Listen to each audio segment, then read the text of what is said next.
Como Academia de Historia Naval y Marítima de Chile, para poder dar realce a las actividades del mes del mar. Quiero partir agradeciendo a la alcaldía de la ilustre municipalidad por permitirnos instalarnos aquí en la comunidad de Olmué para poder darle realce a estas festividades y también para destacar que como país marítimo no podíamos estar sin reconocer este importante mes. Un reconocimiento especial quiero dar también a las dos personas de la Oficina de Turismo y Cultura que nos apoyaron en todo momento para poder llevar a cabo esta actividad. Me refiero a Camila Cabello Villarroel y a Jenny Calderón Tapia. Así también agradecemos la presencia de personal municipal, académicos de número y correspondientes, y al público en general que contribuye a darle realce a nuestra actividad.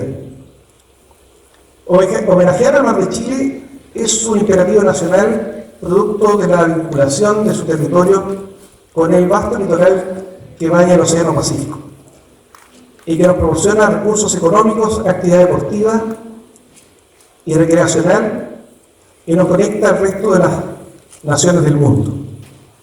En este contexto, hoy iniciamos un ciclo de 4 conferencias sobre la Guerra del Pacífico, cuyo detalle lo pueden encontrar en los trípticos que hemos dejado en cada una de las sillas. Esperamos contribuir con ello a engrandecer el conocimiento respecto a este importante episodio de nuestra historia nacional. Procedo entonces a la presentación de nuestro expositor. El almirante Rodolfo Codina Díaz ingresó a la Escuela Naval Arturo Prat en 1964 después de haber realizado sus estudios en el Colegio de los Padres Franceses de Valparaíso, ingresando al servicio el 1 de enero de 1969. Es especialista en Estado Mayor, graduado en la Escuela Superior de Guerra Conjunta y del Curso Superior Conjunto de las Fuerzas Armadas de Francia. Especialista en Artillería y Misiles y magíster en Ciencias Navales y Marítimas con mención en Estrategia. Durante su carrera naval fue comandante de las barcazas Díaz en 1971 y Maipo en 1986. Comandante del destructor almirante Cochrane en los años 1994 y 1995 y jefe del Estado Mayor de la Escuadra chilena en 1996. En tierra se destacan sus destinos como jefe del Departamento Ejecutivo de la Escuela Naval y subdirector de la Academia de Guerra en 1996. Después se integra al Estado Mayor General de la Armada, donde asume como jefe de la División de Proyectos y director de Planificación y Operaciones de los años 1997 y 1998. En esta última destinación es investido como comodoro. El 1 de enero de 1999 el Supremo Gobierno le confiere el ascenso al grado de contraalmirante, siendo destinado a Iquique como comandante y jefe de la 4ª Zona Naval. Al año siguiente, designado como director de Educación de la Armada. El 1 de diciembre del 2001, el Supremo Gobierno le confiere el ascenso al grado de vicealmirante y lo destina como director general del territorio marino mercante. El 21 de diciembre del 2004 asume como comandante de operaciones navales y el 18 de junio del 2005 como comandante y jefe de la Armada, desempeñando este puesto hasta el 18 de junio del 2009 en el grado de almirante. Posterior a su retiro, el almirante Codina se ha desempeñado como presidente del Cuerpo General y Almirante de la Defensa Nacional, profesor de la Academia de Guerra Naval y del Magíster en Relaciones Internacionales en la Pontificia Universidad Católica de Valparaíso, consejero laboral de Seguros de Chile y presidente de la Corporación de Patrimonio Marítimo de Chile, estos dos últimos cargos ejerciéndolos hasta el día de hoy. Es miembro del número de la Academia de Historia Naval y Marítima desde el año 2003, siendo además en el mes de julio de 2014 distinguido como hijo ilustre de Valparaíso. Dejo con ustedes al almirante Rodolfo Codina Díaz y su conferencia Causas de la Guerra y la Campaña Marítima.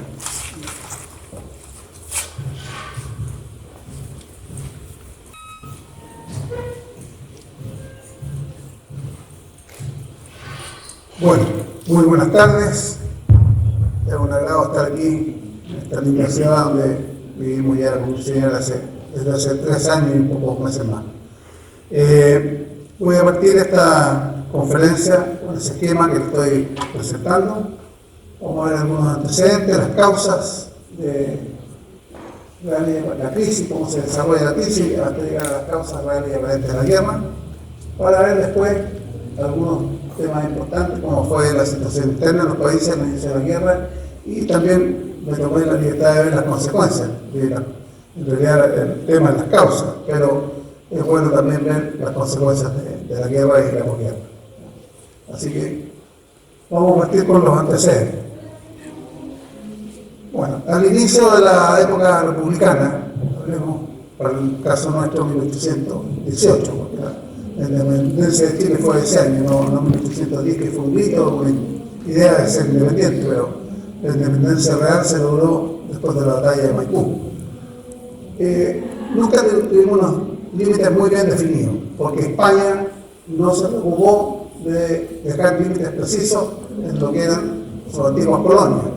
Y todo se refería a Nunc Possidetis Iuris, que decía que las nuevas repúblicas tendrían sus límites en base a los límites que habían anteriormente en la época de la colonia.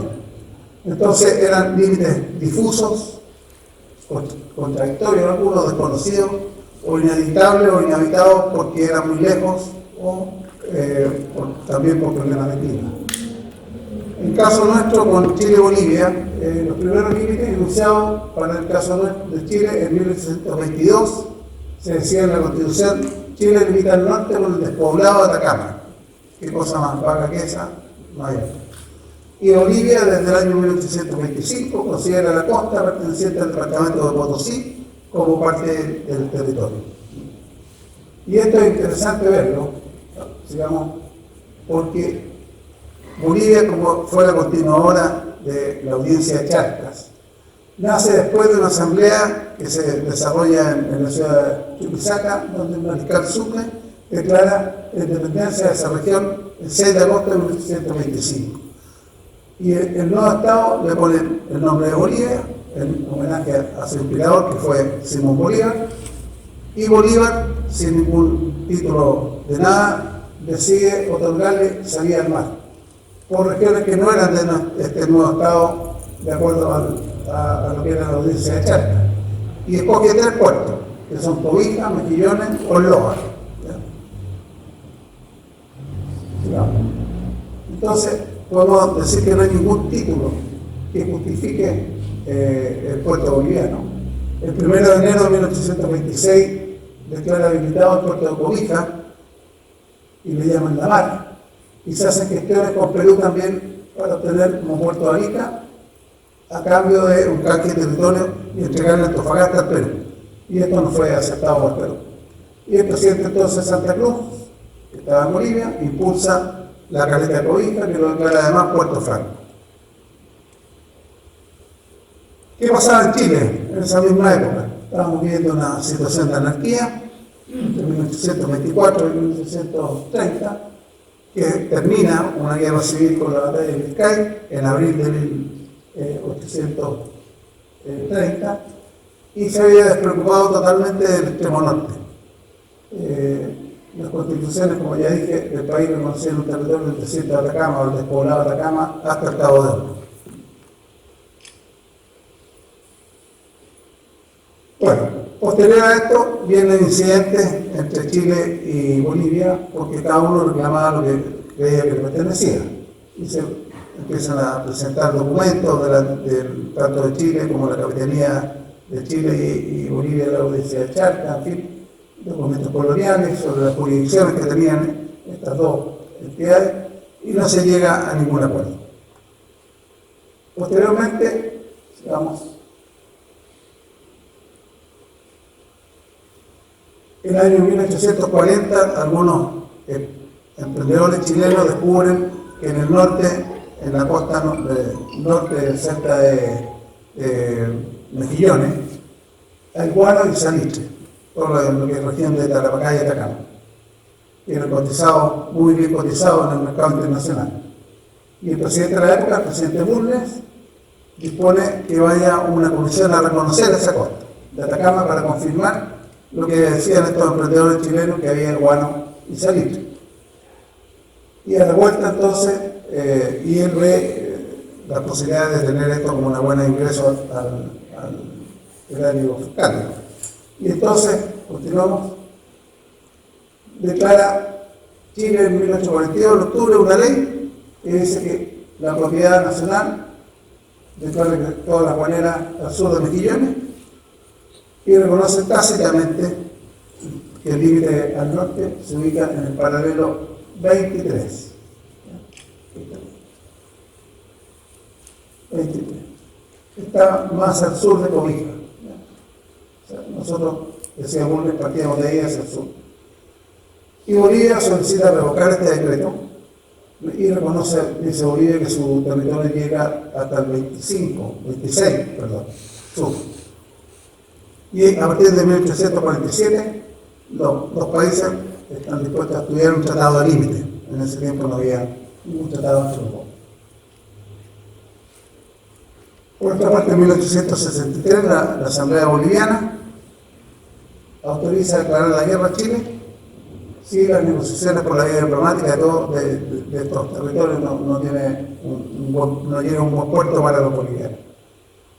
Pero, entre tanto, a continuación, a los 2 años, se produce el Tratado de Alianza Defensiva entre Chile y Perú contra España, al cual después se agrega Bolivia y Ecuador para enfrentar a España y evitar, digamos, cualquier disputa distinta a este enemigo común. Esto se congela, estas disputas chileno-bolivianas. Así llegamos a la guerra con España en 1865, se produce el bombardeo de Valparaíso, todos conocidos. Los españoles ocupan la isla La Monera en Perú, y Chile y Perú firman una alianza y Bolivia se pone de parte de esto de Chile y Perú. Sigamos. Bueno, así llegamos entonces al primer tratado de límite, que es el tratado de 1866, que fija como límite norte el paralelo 24 sur, o sea, un paralelo menos que el que teníamos, que fijaba la ley que establecía 60 millas más al sur. Pero hace una salvedad que entre los paralelos 23 y 25 la extracción de los minerales va a ser compartida entre Chile y Bolivia. La Bolivia pide revisión de temas de zona de beneficios mutuos, pago del 50% de impuestos a Chile, y se firma un acuerdo en 1872 que después tampoco surtió mucho efecto. Bueno, terminado ese tratado, vienen algunos inconvenientes y se llega a un nuevo tratado límite, donde Chile en el fondo mantiene los límites, mantiene el paralelo, pero Chile renuncia al 50% del impuesto entre la latitud 23 y 24 sur, con la condición de que Bolivia no incremente los impuestos a los capitales chilenos por 25 años. Entonces se firma este tratado límite, además un protocolo adicional. Chile condona la deuda a Bolivia, ambos países acuerdan un arbitraje en caso de hubiera alguna divergencia, y el Congreso chileno termina aprobando este tratado pensando en que esta antigua disputa que venía de 1842 con esto terminaba y lo que íbamos a poder vivir en paz y tranquilamente entre Bolivia y Chile.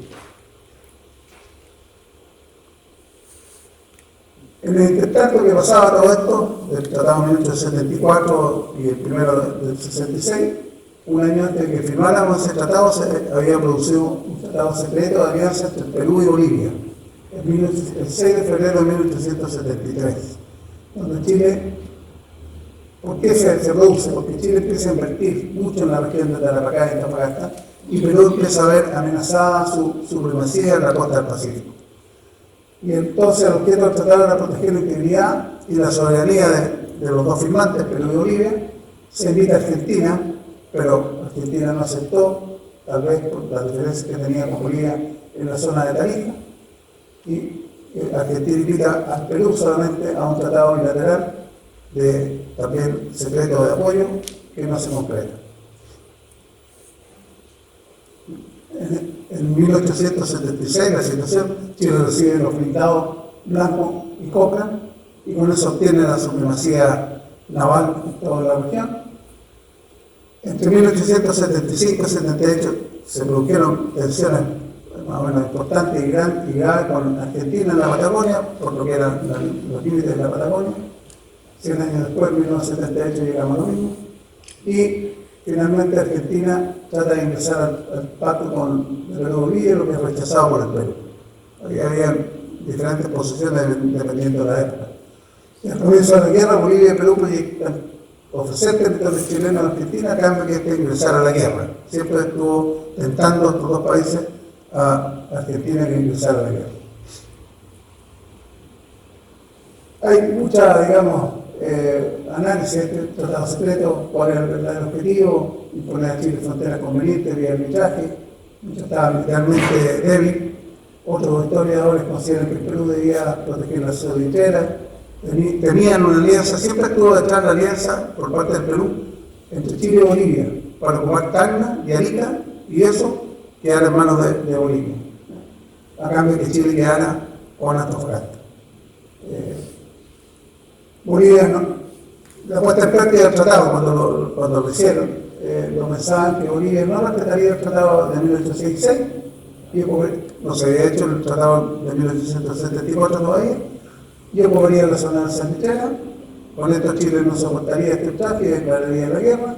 Se procura que Chile inicie la ruptura, se solicita empezar el embargo a los buques que estaban en construcción del Blanco de Copland, y entra en acción posteriormente Bolivia Argentina en apoyo a Bolivia. Ese era más o menos el esquema que habían pensado cuando se hizo este tratado secreto. Es muy controvertido, algunos lo consideran legítimo, defensivo, circunstancial y conocido por Chile. Chile lo conocía posteriormente y lo conoció con anticipación a la guerra, pero por los datos que le dio el embajador que tenía de Chile en Brasil, datos que le dio Brasil a Chile. Lo tratan también como un tratado agresivo, causante de la guerra, desconocido por Chile. Por otro lado, Chile obliga a declarar el Perú la neutralidad cuando estamos en toda esta crisis, pero Perú constantemente da en las manos chilenas, porque Perú pensó que Chile retrocedería ante una guerra con Bolivia y Perú, y que Argentina aprovecharía para imponer su término.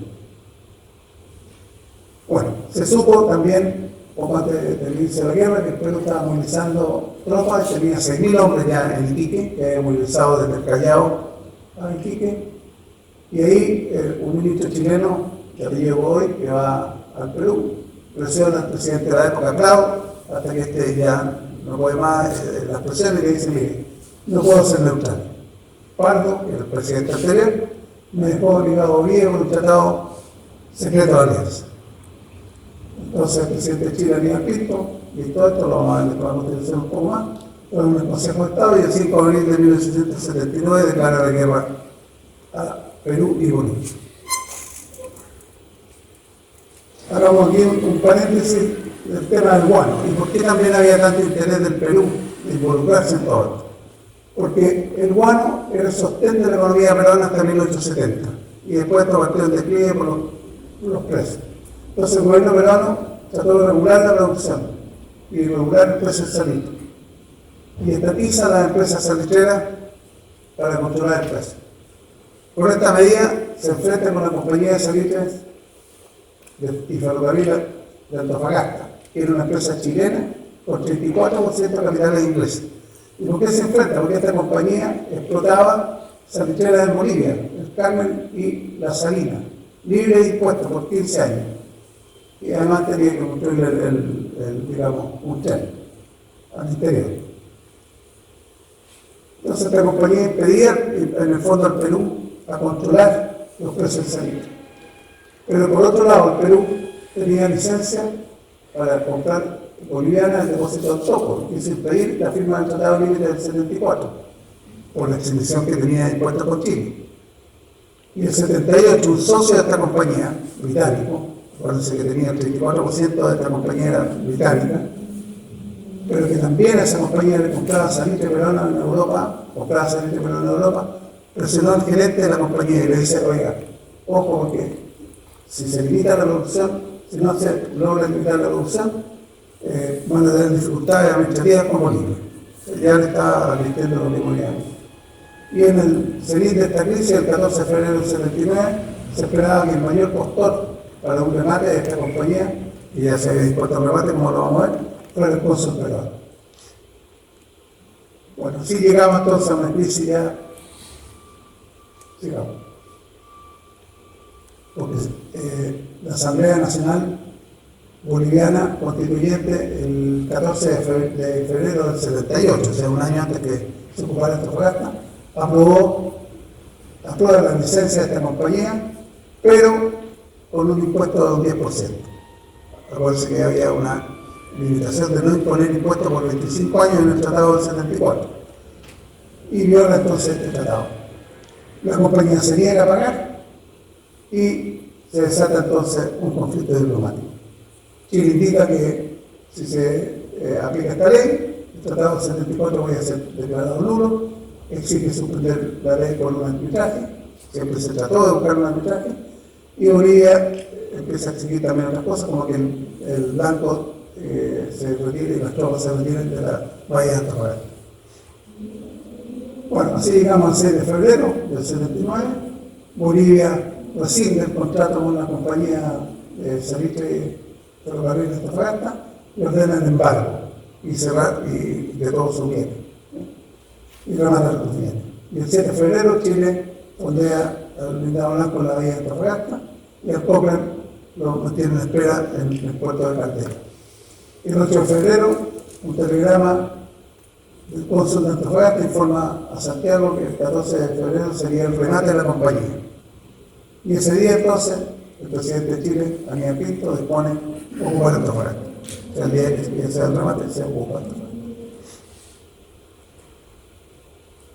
Se envían buques a Mejillones, Antofagasta, el blindado Cochrane, Antofagasta, la O'Higgins a Mejillones, el Caracol es tomado por la infantería del ejército, Chile informa al cuerpo diplomático que Bolivia violó el tratado del 74 y reivindica sus derechos de antes del pacto del 66, del primer tratado, que domina la costa desde el paralelo 23 al sur. Se inician gestiones diplomáticas, preparativos bélicos, presiones internas de ir a la guerra o no ir a la guerra. Bolivia decreta medidas contra los presidentes chilenos y el 6 de febrero el ministro boliviano exige al Perú cumplir estos tratados, porque el Perú también no fue muy directo a cumplir este tratado o presionarlo por parte de Bolivia. O sea, no quería ir a esta guerra. Y así digamos que el 16 de febrero La Paz se refiere a la ocupación de Antofagasta y Bolivia establece un estado de sitio. El gobierno del Perú trató de persuadir a Bolivia de someterse al arbitraje, que era lo que teníamos en el Tratado 74. Pero, en este tanto, preparó su armada, nuestro su ejército, intenta que Argentina ingrese a la alianza, o al menos que proporcione naves de guerra, envía un ministro de Chile ofreciéndose mediador bajo la condición que se retire de Antofagasta. Chile inquirió la existencia del tratado secreto con Bolivia y el ministro Bolano no lo comenta en ese momento.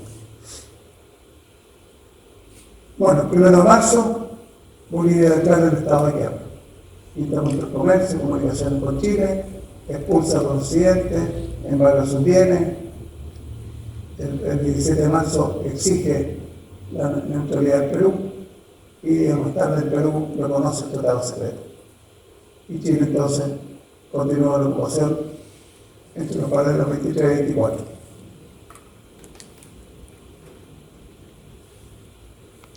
Se ocupa Cobija y Tocopilla. El 23 de marzo viene el combate de Calama, todo después se va a desarrollar en otra conferencia, estoy nombrando, donde los soldados chilenos vencen a la milicia boliviana, el 5 de abril declara la guerra Bolivia y Perú, y el 6 de abril Perú declara el casus Federis, que es una palabra latina que quiere decir tengo que actuar, involucrarme en la guerra conforme al tratado de alianza que tenía con Bolivia. ¿Qué pasa con los países cercanos? Argentina mantuvo la neutralidad, tenía, como dije yo, relaciones tensas en el 78. Chile efectuó preparativos incluso para la guerra con Argentina, pero durante toda esta guerra con Perú y Bolivia, Argentina se mantuvo neutral, pero siempre fue considerado como una amenaza por parte nuestra. Brasil simpatiza con Chile, Chile mandó una comisión a Colombia, pero no le fue bien, y Ecuador se mantuvo neutral. Entonces, las causas reales y aparentes de la guerra, que en el fondo el título de la conferencia, son las siguientes.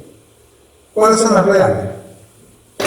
Lo primero, y ya lo vimos, y por eso era gran parte del tiempo en esto del presidente, era la defectuosa limitación que teníamos fronteriza entre Chile y Bolivia. Una difícil situación económica de Bolivia y el Perú. Digamos que el Perú trataba de evitar los precios de salitre. Una explotación de riqueza de estos dos países por capitales chilenos, o de Bolivia, en zonas limítrofes no precisadas. El incumplimiento del Tratado de Bolivia, del Tratado del 74 de Bolivia, cuando había quedado durante 25 años no cobrar impuestos y partió cobrando esos 10 centavos por quintal. Y las aspiraciones hegemónicas peruanas en el Pacífico Sur. Eso, los peruanos siempre tenían un vivo recuerdo de su época del virreinato, el sentimiento de superioridad hacia nosotros, hacia Chile, superioridad cultural, superioridad de riqueza, tenían mucho oro, en fin. Y las causas aparentes son dos: la confiscación de los bienes chilenos expuestos por Bolivia, lo que viene como reacción, la ocupación de Antofagasta. Ahora, cuando parte la guerra, esto ya pasado las causas, hay que considerar que ninguno de los países, de los tres países, estaba preparado para la guerra, ni financieramente ni militarmente.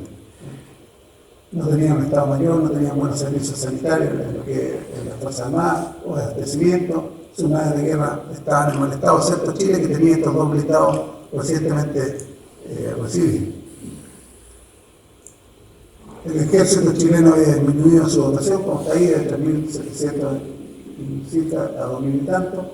No había una fuerza militar en el norte de Valparaíso, que no sabe que hasta Valparaíso teníamos fuerza militar y de ahí nada.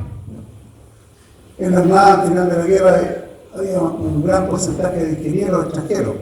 Casi todos los ingenieros, gran parte de los jefes, de primer ingeniero y segundo ingeniero, los UNI, eran extranjeros. En Perú había cesado el pago de la deuda externa y en Bolivia había epidemia y hambre. Y Chile y Perú invirtieron más o menos temporalmente el 2% de su obra, y Bolivia el 1%. ¿No? Hay que pensar que en ese tiempo teníamos una población de unos 2 millones. Ahora, indudablemente los aliados tenían el doble de tropas que Chile porque tenían más población. Y en el puerto de Callao, tan importante, era inexpugnable y tenía además un dique flotante para una capacidad relevante de 3.000 toneladas para reparaciones de buques. ¿Qué decía la prensa internacional? Daba por seguro la derrota de Chile. La opinión pública peruana desconocía el poder de Chile y las consecuencias de la guerra. Habían observadores más profundos que mostraban ventaja de Chile en esta guerra. ¿Por qué? Porque Chile desde el año 1833 tenía una estabilidad política, las Fuerzas Armadas estaban mejor preparadas, tenían mejor formación, tenían municiones y calibres semejantes en todo lo que era su armamento, y tenían estos dos blindados que eran bastante modernos. Había buena conducción de la guerra a nivel político y había un buen nivel de abastecimiento que nosotros lo recibíamos por el sur. En ese tiempo ustedes pensaban que no existía el canal de Panamá, todo llegaba por el sur directo a Chile. En cambio, en el caso de Bolivia y Perú pasaba por terceros países donde podía haber injerencia diplomática chilena. El ejército aliado tenía una falta de dedicación a sus funciones profesionales, un armamento diferente, habían 11 tipos de armas con calibres distintos y piezas con mala mantención.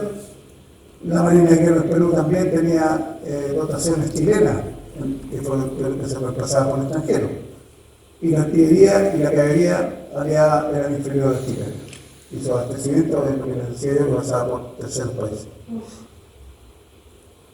Bueno, después de la conquista, Chile recibió, desde el inicio de la guerra, no al término de la guerra, ya empezó a recibir más ingresos por el doble salitre, y le empezaron a servir para financiar la guerra.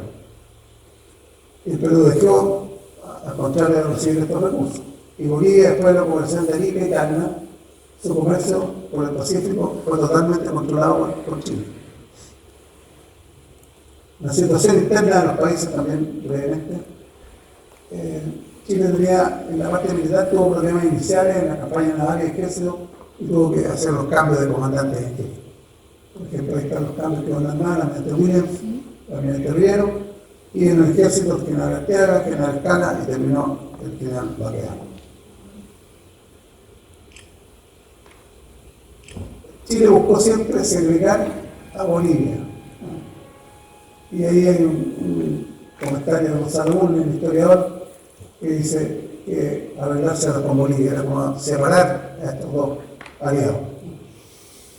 Y por otro lado, Chile debe negociar esa misma época con Argentina para fijar una frontera entre que entrar a la guerra. Y así como se entrega todo lo que se llama la Patagonia. Eso no se pudo negociar de buena forma porque estábamos involucrados en esta guerra. Bueno, Chile también organizó su ejército en divisiones con todo su apoyo, o sea, bueno, podían actuar de forma independiente, una buena forma en esa época de actuar. Después privatizó la oficina, la dejó en manos de privados, la que el Perú había nacionalizado, y no los quiso sacar del Estado porque era muy oneroso, porque había que pagarle los bonos que tenían esta oficina a los que lo habían comprado. Entonces ahí prefirieron que lo hicieran los privados. Entonces se habla de que era onerosa la cuestión. Comienza a cobrar, y además Chile dice, bueno, ahora vamos a cobrar nosotros un impuesto, y comienza a cobrar un impuesto al quintal de salitre de 0,4 pesos, 79, y en 1880, 1,6 pesos. Perú y Bolivia tienen un protocolo de subsidios, porque también el Perú, que ahí en el problema interno entre todos los países, empieza a decir a Bolivia, usted me involucró en esta guerra y ahora tiene que darme algún subsidio para yo solventar parte de la guerra. Y en Bolivia entonces hay un sentimiento. Bolivia envía tropas a Tacna, y ahí después llega un comentario que estas tropas estaban ahí no para atacar a los chilenos, sino que para proteger a la provincia peruana. Y Daza, que era el presidente boliviano, se excepciona, digamos, de que la capacidad militar peruana no era la que él creía. Digamos. Entonces Daza utiliza la oferta chilena de una salida al mar para presionar al Perú para dejar de pagar estos subsidios. Y dice, oiga, no me presione porque si no, yo le digo a Chile, fíjense ustedes además con esta lista me lo pasan a mí y yo les hago Antofagasta, el mismo cuento que habían dicho antes. Y eso hace que Perú no cobre el subsidio. Pero Daza se retira a Bolivia ante la batalla de Dolores con todas sus tropas. Se especula que era para mantener su regimiento Los Colorados, que era en el fondo su personal que lo defendía. Y es una vergonzosa retirada, acelera esta caída, que es reemplazado por Campero. Se sospechaba también durante la guerra que Daza había sido comprado por Chile, dentro de los comentarios que se hacían. Bueno, Campero quiere romper la alianza con Perú, con lo mismo esto la oferta de Tacna de Arica. Después de la caída de Tacna de Arica, se cree que se crean unos Estados Unidos Perú-Bolivianos que nunca funcionaron, y Bolivia siguió apoyando al Perú con armas y dinero, pero no participó más en la guerra. Bueno, Prado, por el lado del Perú, al parecer, por lo que se ve, este ministro Godoy chileno que va allá y le dice, estoy obligado a cumplir el tratado porque esto me lo dejó Pardo, entonces se ve obligado, se cree. ¿Por qué? Porque no tenía fondos para financiar la guerra, no tenía ninguna posibilidad de crédito internacional tampoco. Y él asume el mando del ejército y relega al gobierno a su vicepresidente. El gobierno naval de Chile hace disminuir los ingresos peruanos a la mitad y los gastos de la guerra aumentan en Chile. Y el financiamiento viene entonces de donaciones, préstamos, emisión de moneda y más tributo. En el 79 en Perú hay un desastre político con continuos cambios de ministro de Hacienda, que hubo como 6 en todo ese periodo. la situación política y militar tras la pérdida de la independencia y la derrota de Tarapacá hace que venga el juicio a los mandos implicados. Finalmente Bravo sale del Perú supuestamente a hacer compras militares y se le acusa de deserción y se produce un golpe de Estado y asume Nicolás de Piedra. Y se renegocia la deuda externa, divide el ejército en dos, uno está en la Arica y el otro en la Arequipa, lo que debilita esta fuerza. Bueno, ya terminando las consecuencias, bueno, son bastante claras. Hubo consecuencias económicas, políticas, territoriales, sociales para los tres países. Sesiones territoriales definitivas y temporales, como vamos a ver después con el caso de Tacna. Pérdida de acceso a recursos naturales, resentimiento de los países vencidos y nuevas disputas futuras resueltas de acuerdos internacionales, como hemos visto en los últimos tiempos cuando se llegaba a la Corte Internacional de la Haya. Bueno, por el caso de Chile, pasa a poseer un extenso territorio con grandes reservas de salitre, cubano y pobre después. Esto permite hacer nuevas obras públicas, puertos, ferrocarriles y obras sociales, potenciar las Fuerzas Armadas, siendo el más fuerte de Sudamérica, y tener entonces una mayor influencia política en la región. Años después Chile enfrenta las disputas con Perú, Bolivia y Argentina, eso lo hemos visto. Argentina fue la última en el 78. Y el salitre, la principal riqueza de Chile hasta la Primera Guerra Mundial, porque ahí los alemanes inventan el salitre sintético, con lo que el salitre natural pierde toda su valor. Además viene la Gran Depresión de 1930. Bueno, el Perú, además de perder amplios territorios, como lo vemos ahí, pierde valiosos recursos naturales, se destruye parte de su infraestructura, descenso de su producción y el comercio, incluyendo la depreciación del billete fiscal y la moneda metálica.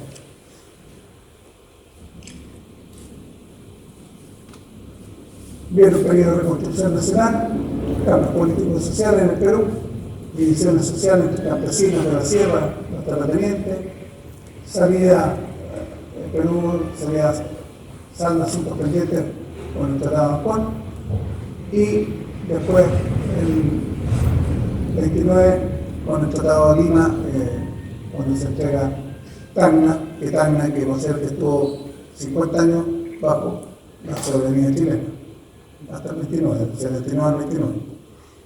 ¿Sí, no? Bolivia pierde su salida al mar, sus recursos naturales, negociaciones por Tratado de Paz hasta 1904.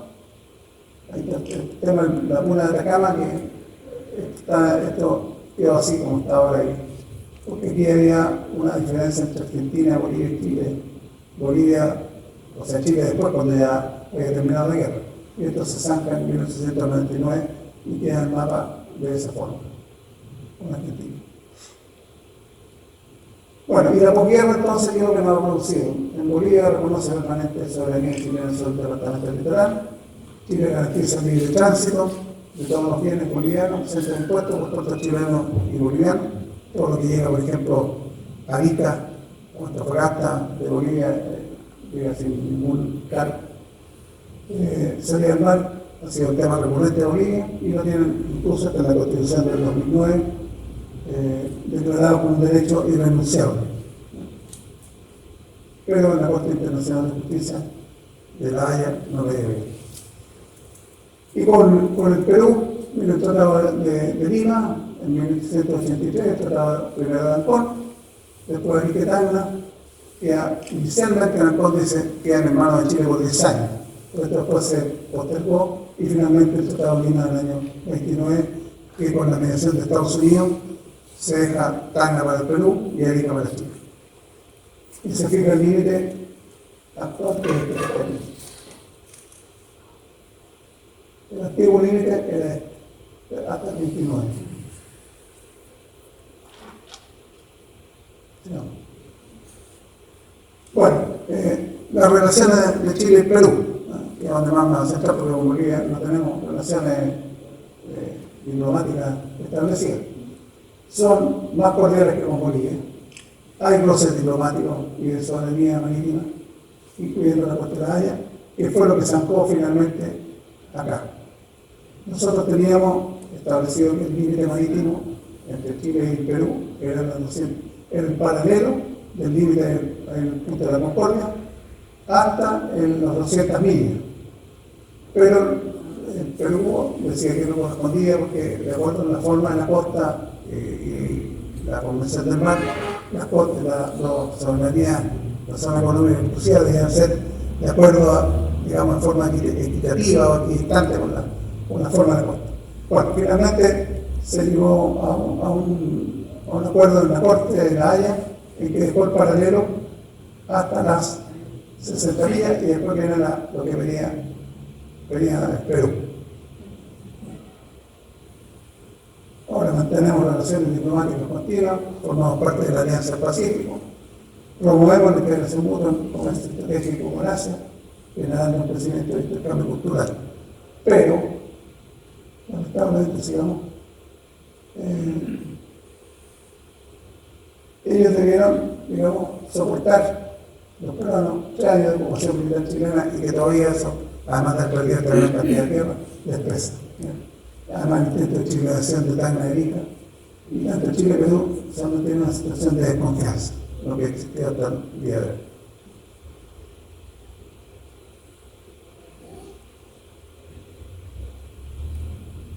Hay una visión, digamos, de resentimiento. En Perú la guerra fue un desastre.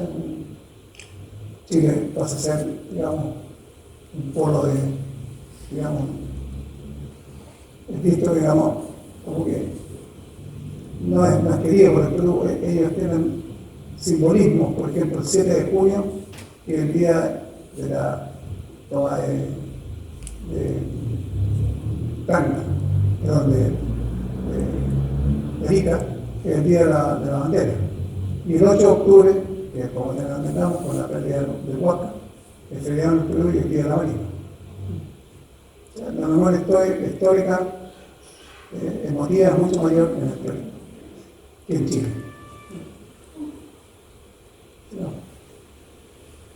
Hay una comparación, sin el ánimo de producir diferencias, pero hay una comparación que la cual de algunos parámetros entre Chile y el Perú, y eso hace que se convierta en un referente para el Perú. Y siempre nosotros aparecemos como lo que ha querido ser el Perú.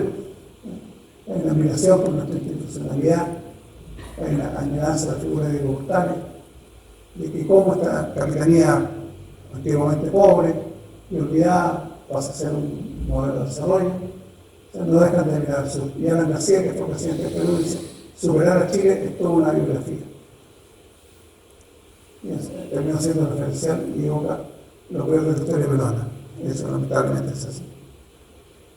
Los planes, por ejemplo, el Ruidía, el discurso militar nuestro, lo evoca siempre el voto chileno, es ensalzado a diferencia del indio peruano, dejó esas huellas. Sí. Sí, no. Bueno, pero al mismo tiempo nosotros es muy importante para el futuro de ambos países superar estas divisiones que ya llevan 140 y tantos años ya, y en 2029 vamos a cumplir 150 años del inicio de la guerra. Superar estos discursos y visiones antagónicas que piden un desarrollo y cooperación mayor, activa la creación de una cultura de paz, para mejorar el aprovechamiento de recursos y construir ejes de acción mutuo en todos los ámbitos. No solo tenemos una historia de desencuentro, sino que también debemos tener una historia, y tenemos incluso historia de cooperación y apoyo. Bueno, eso es más o menos un resumen de las causas y de algunas cosas que pueden ser finalmente.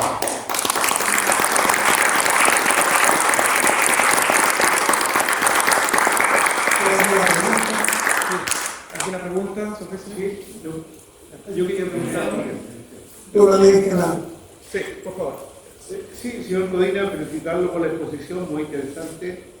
El recelo peruano nace del hecho de que el ejército chileno llega hasta la capital del Perú, llega hasta Lima, y según algunos historiadores, la oficialidad chilena no fue capaz de lograr superar algunos excesos de la tropa chilena que habían cometido desmanes y situaciones muy graves contra el Perú. Ese recelo y ese resentimiento viene de ahí. ¿Qué tan efectivo es lo que dicen algunos historiadores de que la oficialidad chilena no fue capaz de retener, ¿no es cierto?, a sus tropas ante algunos desmanes producidos en la capital del Perú? Mire, yo no lo he escuchado así, la primera vez que lo escucho así, que, o sea, desmanes y excesos tienen que haber habido, o sea, no me cabe la menor duda que en cualquier conflicto lo hay de un lado y del otro. Pero yo creo que el mayor, yo creo que esa puede ser una fuente para el que ha recibido esa información de resentimiento. Pero ellos tienen un resentimiento de haber perdido una gran cantidad de tierra importante, además de varios muertos, y de todo lo que pasó en esa ocupación. En esa ocupación Chile ha ido devolviendo, por ejemplo, ha hecho gestos, devolviendo algunas cosas que se trajeron del Perú. Por ejemplo, decir que se trajo monumentos, por ejemplo, una fuente que estaba en la plaza en Lima, en alguna plaza, está... Hace tiempo atrás se volvieron muchos está en Los Ángeles, en Chile, porque lo trajo el batallón Los Ángeles como un recuerdo. Libros de la biblioteca peruana, ese tipo de cosas, ¿no? Porque excesos así generalizados yo no he escuchado, no he leído tampoco que hubieran habido. Porque si hubieran sido así, claro, podría ser una de las fuentes de resentimiento más importante. Eso es lo que... Allá sí. Yo quiero saber por qué, si Chile, siendo solo, llegó a Tacna y entró a Lima, tuvo la capacidad de entrar a Lima. ¿Por qué Chile devolvió Lima y qué tenía que hacer Estados Unidos? ¿Qué tenía que, o sea, así, entre comillas, meterse a Estados Unidos para que Chile devolviera Tacna? Bueno, hay que pensar que en esa época había intereses económicos de muchos países en América y intereses también políticos de algunos países, algunas misiones distintas que podía tener Chile. Yo creo que haberse quedado, habiendo ocupado Lima, que la guerra en ese tiempo así era la ocupación de la capital, no una guerra total, ¿ya? Normalmente era por la ocupación de la capital del país, que era derrotado. Haberse quedado hasta allá hubiera sido un exceso, por una parte, bajo mi punto de vista. Ya con lo que teníamos, con lo que habíamos logrado, con toda la provincia de Tarapacá, yo creo que era suficiente. Hay que considerar también que venían todas estas presiones hacia el Chile victorioso y de alguna forma tenía que solucionarla. Por ejemplo, yo una vez me hice una pregunta, mucho tiempo atrás, ¿por qué Chile había tenido que construir un ferrocarril de Arica a Tacna? ¿Ya? Era por las presiones. Bueno, ustedes se van a quedar con esto, pero al menos contribuyan con algún apoyo logístico. Así que yo creo que haberse quedado ya con Lima y todo eso hubiera sido mucho. ¿Cuántos solares tenía también el gobierno? Sí. No es estrictamente de la posición, pero es una cosa. Usted indicó que porque teníamos el problema con Perú y Bolivia, Chile desgraciadamente no se pudo preocupar de tener una mejor posición en la Patagonia, por los argentinos. ¿Por qué después de la guerra, no es de esta posición, pero yo no es que tú, Chile, con una economía que quedó potente por la guerra, una fuerza armada fantástica, o sea, en ese momento yo creo que Latinoamérica no había otra superior, con una mentalidad ganadora de los 2 millones y tantos chilenos? No se sentó solo a la mesa a decirle a los argentinos, a ver qué pasa con la patria. Yo creo que no me han ni reaccionado militarmente, ¿cierto? ¿Tiene alguna opinión sobre eso? Sí, yo no es una opinión personal, la saco solamente de lo que leí, de lo que sé, de mi cabeza, ¿no? Yo creo que después de la guerra no he tenido el tiempo ni he encontrado los detalles para lo estudiado más a fondo. Después de la guerra, no sé cómo partió la parte política, el detalle de la parte política en Chile, que tiene que haber sido muy malo, lo mismo que vivimos en el mismo cuento de ahora y de los pelucones de la batalla de Sky, yo creo que es lo mismo en Chile de siempre. Muy malo del momento que terminaba una guerra en 1884 estábamos en una guerra civil en 1891. O sea, eso es inconseguible. Haber ganado esta guerra, haber sido victorioso, haber tenido una tremenda, digamos, aporte económico, territorial, haber enfrentado una guerra civil que hizo que Chile sea lo que somos ahora, que no seríamos mucho más. Eso es lo que yo pienso. Los políticos de la época, los malos políticos de la época que nos llevaron a una guerra civil, sin culpar a nadie, no contra almacenes, por los almacenes, nada. Los malos políticos de la época nos llevaron a una guerra civil. ¿Hay otra pregunta? Disculpa. Sí, señor presidente.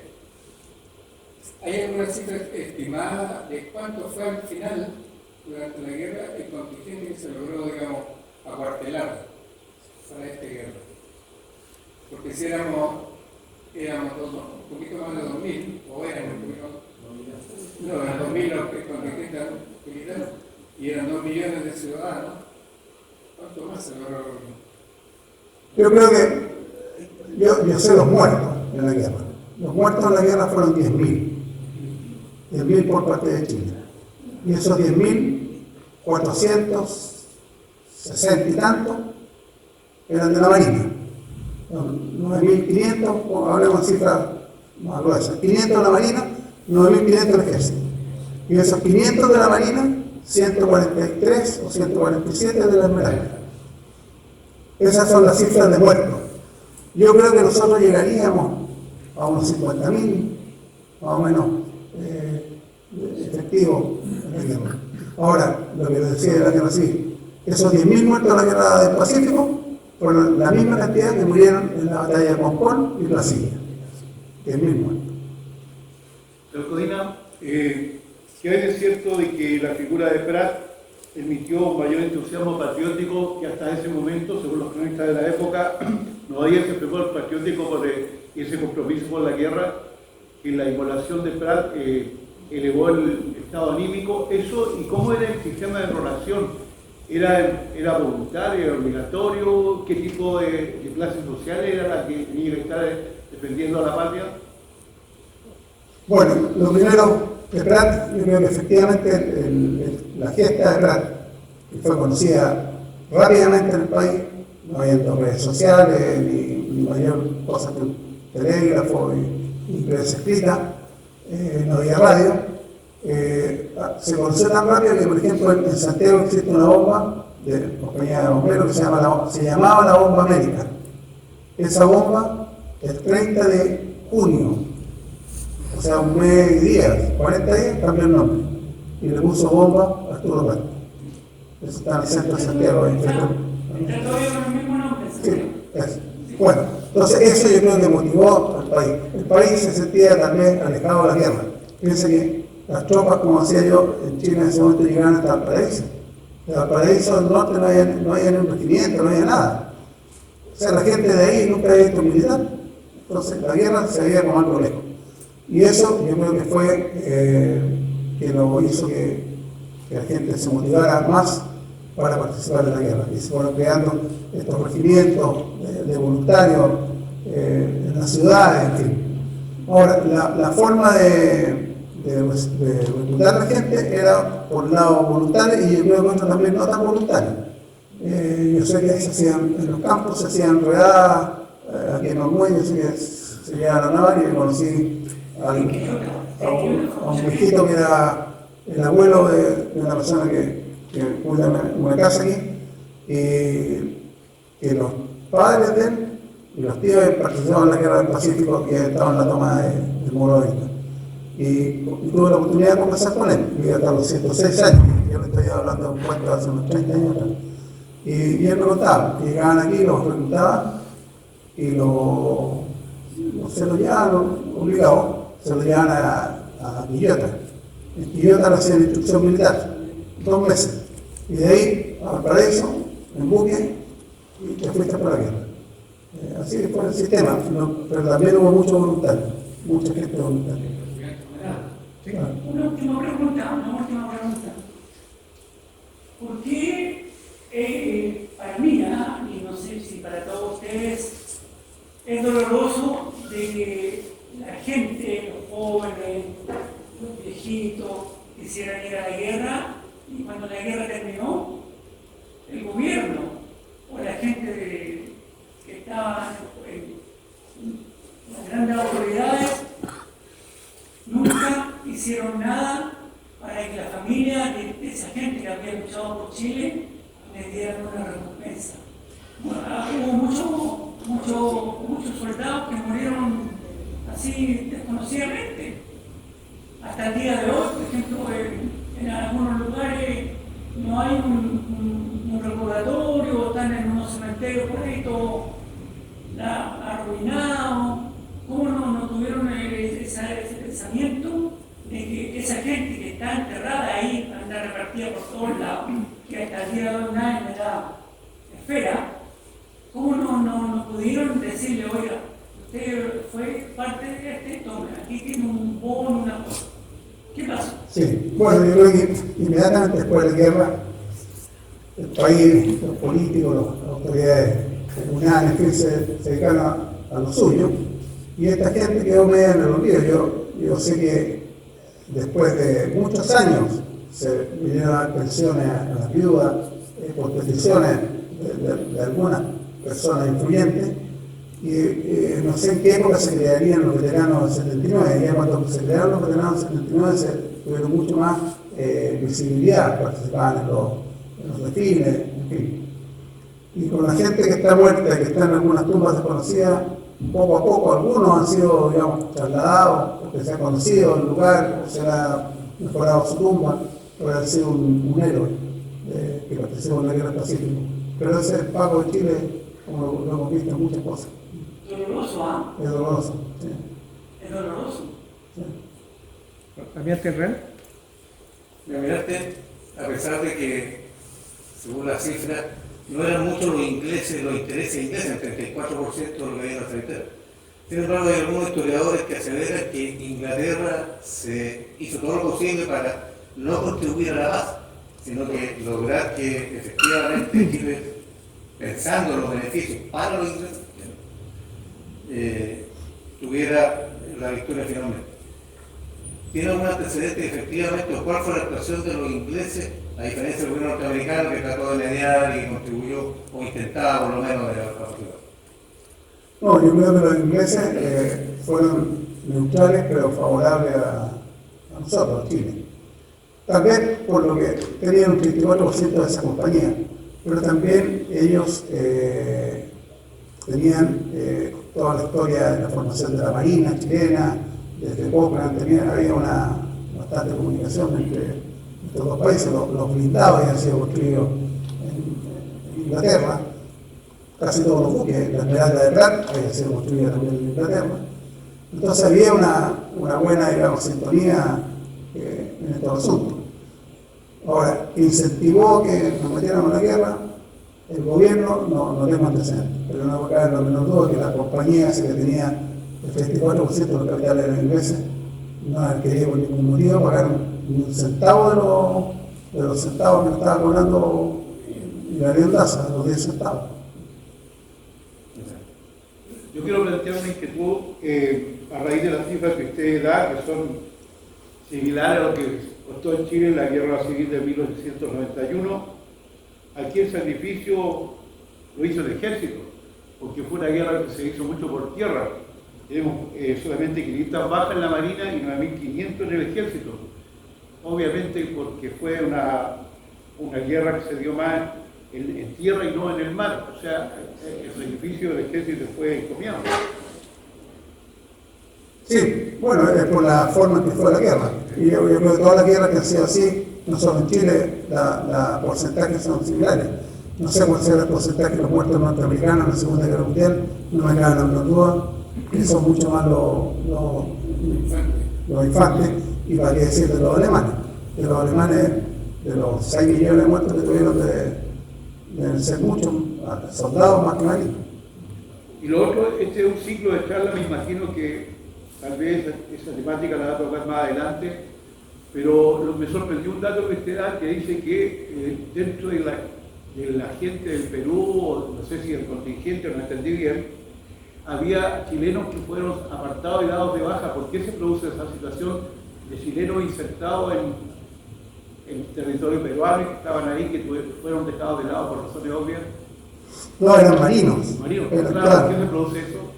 No, porque hay que pensar que Chile y Perú hasta antes de la guerra habían marchado bastante juntos en cuanto, por ejemplo, la escuadra libertadora del Perú, o chilena. Ellos no tenían la preparación de gente, tal vez, y por eso contrataban a estos chilenos.